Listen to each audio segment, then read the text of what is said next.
Bismillahirrahmanirrahim. Assalamu alaikum dear students.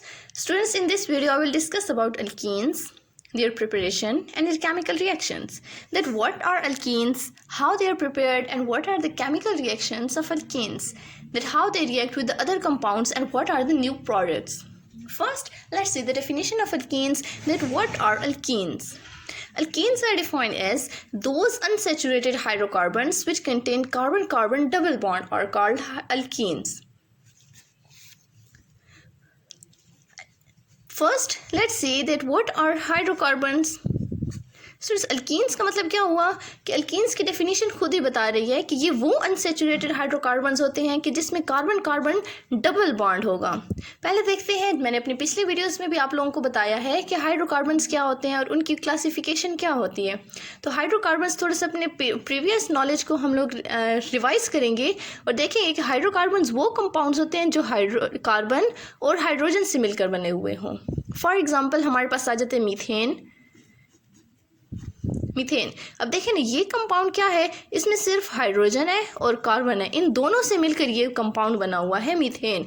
ऐसे ही हमारे पास alkenes हैं, अल्काइंस हैं, ये सारे के सारे क्या है, हाइड्रोकार्बन्स हैं। अब अगर मैं क्या करती हूँ, इसके अगर जब हम स्ट्रक्चर देखते हैं, कार्बन हमारे पास टेट्रावैलेंट होता है। टेट्रावैलेंट मतलब कि कार्बन ने हमेशा 4 बॉन्ड्स बनाने होते हैं। ये 4 बॉन्ड्स इसके कंप्लीट हो गए, इसकी वैलेंसी सेटिस्फाइड हो गई है। तो अब अगर हम लोग इस हाइड्रोजन को रिप्लेस कर देते हैं किसी और एटम या ग्रुप ऑफ एटम्स के साथ, तो उसकी वजह से क्या होगा, हमारे पास एक न्यू कंपाउंड बनेगा। उस कंपाउंड को अब हम हाइड्रोकार्बन नहीं कहेंगे, बल्कि उसे हम क्या कहेंगे, उसे डेरिवेटिव ऑफ हाइड्रोकार्बन कहेंगे, क्योंकि वो डिराइव्ड है इस हाइड्रोकार्बन से।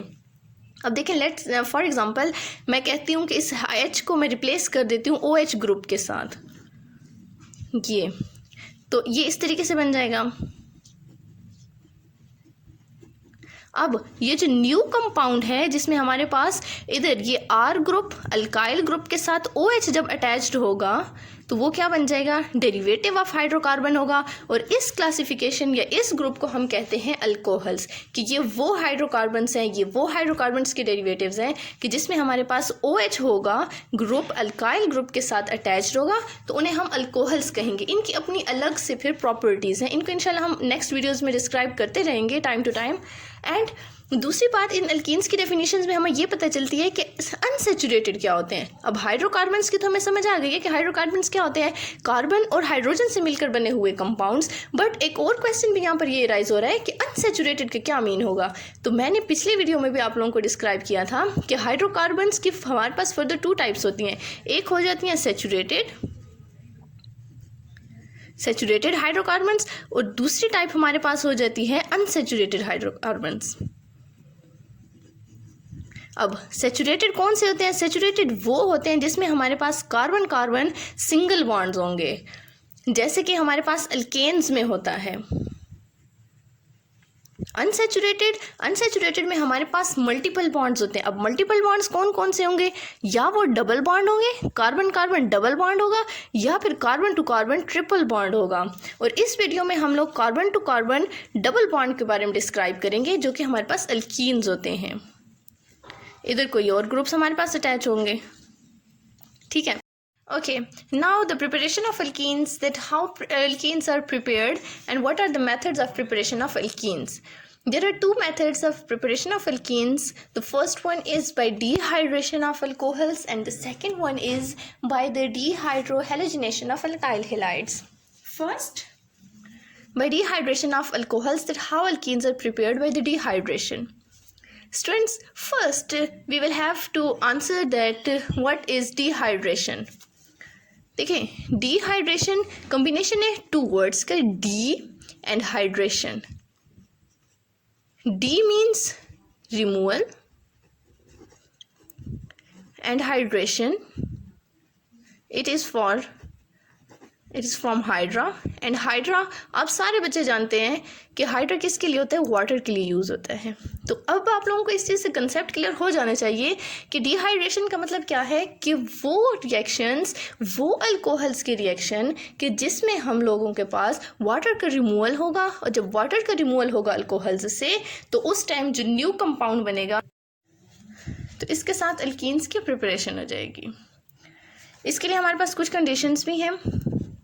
एक तो ये H2SO4 की प्रेजेंस में होगा, मतलब कि हम लोग अल्कोहल्स का जनरल फार्मूला ये होता है, ये अल्काइल ग्रुप और ये OH ग्रुप, ठीक है। देखिए अल्कोहल्स को जब हम लोग हीटअप करेंगे 170 डिग्री सेंटीग्रेड के ऊपर हम इनको हीट करेंगे, और किसके प्रेजेंस में होगा, सल्फ्यूरिक एसिड की प्रेजेंस में ये रिएक्शन होगा। सारे का सारा जो प्रोसीड होगा ना ये इसमें होगा। जब हम हीटअप करेंगे अल्कोहल्स को 170 डिग्री सेंटीग्रेड पर in the presence of H2SO4, तो उस टाइम जब वाटर का रिमूवल होगा तो उससे जो रिजल्टेंट कंपाउंड बनेगा वो हमारे पास अल्कीन्स बनेगा। फॉर एग्जांपल मैं इधर एग्जांपल लेती हूँ इथाइल अल्कोहल की,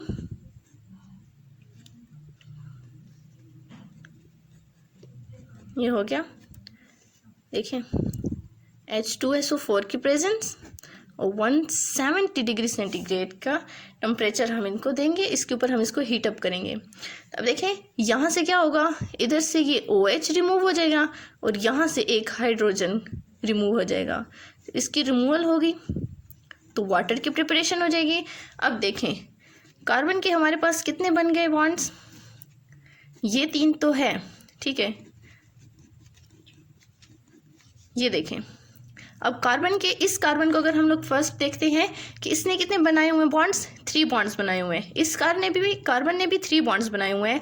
हालांकि कार्बन हमारे पास क्या होता है, टेट्रावैलेंट होता है, मतलब कि इसने 4 बॉन्ड्स बनाने हैं। अब इसने अपनी इलेक्ट्रॉनिक कॉन्फ़िगरेशन को भी सेटिस्फाई करना है, अपनी वैलेंसीज को भी सेटिस्फाई करना है, तो इस वजह से इसका एक और बॉन्ड भी बनेगा, ये कार्बन भी बनाएगा, ये कार्बन भी बनाएगा। तो अब हमारे पास कोई और ग्रुप अटैच नहीं है, तो इस वजह से इन दोनों का आपस में डबल बॉन्ड बन जाएगा। अब जैसे ही इनका डबल बॉन्ड बना है तो उस टाइम क्या चीज़ बन गई है, ये हमारे पास बन गया ईथीन। देखें डबल बॉन्ड आ गया। तो हमारे पास फर्स्ट मेथड जो प्रिपरेशन है अल्कीन्स का वो है डिहाइड्रेशन ऑफ अल्कोहल्स, जिसमें हमारे पास वाटर की रिमूवल होगी। कौन सी कंडीशंस होंगी, H2SO4 की प्रेजेंस में अल्कोहल्स को हम लोग 170 डिग्री सेंटीग्रेड के ऊपर हीटअप करेंगे और उससे रिजल्टेंट कंपाउंड जो हमारे पास बनेगा वो एक अल्कीन बनेगा। Okay, now the second method is by the dehydrohalogenation of alkyl halides। मतलब क्या होगा कि इसमें हमारे पास एक हाइड्रोजन हेलाइड जो है वो रिमूव होगा, डी अगेन वही होगा, मीनिंग के रिमूवल, और हाइड्रोजन हेलाइड का ये एक्स क्या है, कोई भी हेलोजन है, for example bromine, fluorine, chlorine, iodine, इनको हम रिमूव करेंगे इसमें से। और अल्काइल हेलाइड्स क्या होते हैं, देखें अल्काइल तो अल्काइल ग्रुप आ गया हमारे साथ, एक आर आ जाएगा, और हेलाइड का मतलब क्या कि एक हेलोजन इसके साथ अटैच होगा। तो जब हम लोग अल्काइल हेलाइड में से इसमें से एक हाइड्रोजन और एक हेलोजन को रिमूव करेंगे तो उसके बाद जो रिजल्टेंट कंपाउंड होगा हमारे पास वो एक अल्कीन्स होगा। और ये किस में इसके लिए हमें कंडीशंस जो हैं वो ज़रूरी हैं, अल्कोहलिक सॉल्यूशंस होनी चाहिए पोटाशियम हाइड्रोक्साइड की, या फिर हमारे पास होना चाहिए सोडियम हाइड्रोक्साइड का, इनकी प्रेजेंस में ये होगा। ओके, फॉर एग्जांपल हमारे पास है एक इथाइल ब्रोमाइड और इसके लिए अल्कोहलिक सोल्यूशन है जिसको हम लोग हीटअप करेंगे। ये डेल का मतलब होता है कि हम लोग इसको हीटअप कर रहे हैं। ओके, अब देखो इसको अगर हम लोग ओपन करते हैं, इधर भी H, सारे H आ जाएंगे। देखें यहाँ से ये हेलोजन रिमूव होगा और इधर से हाइड्रोजन रिमूव होगा। ये वाला भी हो सकता है, ये वाला भी हो सकता है, जो भी करें, लेकिन इस कार्बन में से एक हाइड्रोजन रिमूव होगा और इधर से एक हेलोजन रिमूव होगा। जब ये दोनों रिमूव हो जाएंगे तो सेम जैसे मैंने पिछले रिएक्शन में आप लोगों को बताया है कि इसकी जो वैलेंसी होगी वो सेटिस्फाई नहीं हो पाएगी, तो इस वजह से हम क्या करेंगे कि इसका डबल बॉन्ड यहाँ पर बन जाएगा। तो इससे क्या बन जाएगा, ये एक अल्कीन बना जो कि क्या है, ईथीन। अब देखें यहाँ से हमारे पास एक हाइड्रोजन भी रिमूव हुआ है और उधर से एक हेलोजन भी रिमूव हुआ है, तो इनके साथ इससे क्या बन जाएगा एक हमारे पास, और इधर पोटाशियम ब्रोमाइड भी, तो हम लोग पोटाशियम हाइड्रोक्साइड भी यूज़ किया था, तो उस पोटाशियम हाइड्रोक्साइड के लिए क्या होगा, ये दोनों ब्रोमीन और पोटाशियम, मतलब कि कोई सा भी हेलोजन यहाँ पर होगा वो पोटाशियम के साथ कंबाइन होगा तो ये क्या बना देगा, पोटाशियम ब्रोमाइड, और साथ में इधर से OH है और इधर से H रिमूव हुआ है तो इससे क्या हो जाएगा, वाटर की फॉर्मेशन हो जाएगी। तो अब इस रिएक्शन में हमारे पास 3 कंपाउंड्स न्यू बने हैं।